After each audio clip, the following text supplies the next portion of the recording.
Indian premier league 2026 season కోసం ఆటగాళ్ల mega వేలం ప్రక్రియకు రంగం సిద్ధమైంది. ఈ నెల 16న అబుదాబి వేదికగా ఈ కీలక వేలం జరగనుంది. ప్రపంచవ్యాప్తంగా దాదాపు 1390 మంది క్రికెటర్లు తమ పేర్లను నమోదు చేసుకోగా ఫ్రాంచైజీల ఆసక్తిని పరిగణనలోకి తీసుకుని చివరకు 350 మంది ఆటగాళ్లతో తుది జాబితాను ఖరారు చేశారు. ఈ జాబితాలో భారత ఆటగాళ్ల సంఖ్య 240గా ఉంది. ప్రస్తుతం ఆటగాళ్ల బదిలీ ప్రక్రియ పూర్తయిన తర్వాత 10 ఫ్రాంచైజీల్లో మొత్తం 77 ఖాళీలున్నాయని వీటిని వేలంలో భర్తీ చేయనున్నారు.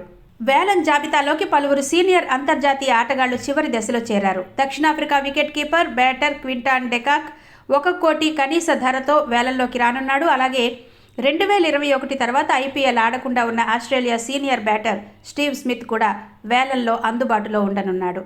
అతని కనీస ధర 2 కోట్లుగా నిర్ణయించారు. ఫ్రాంచైజీలు ఈ వేలంలో మొత్తం 46 మంది భారత ఆటగాళ్లను, 31 మంది విదేశీ ఆటగాళ్లను ఎంపిక చేసుకోవాల్సి ఉంది.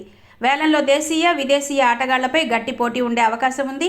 భారత ఆటగాళ్లలో వెంకటేష్ అయ్యర్, పృథ్వీ షా, సర్ఫరాజ్ ఖాన్ వంటి యువ ఆటగాళ్ల కోసం ఫ్రాంచైజీలు పోటీ పడొచ్చు.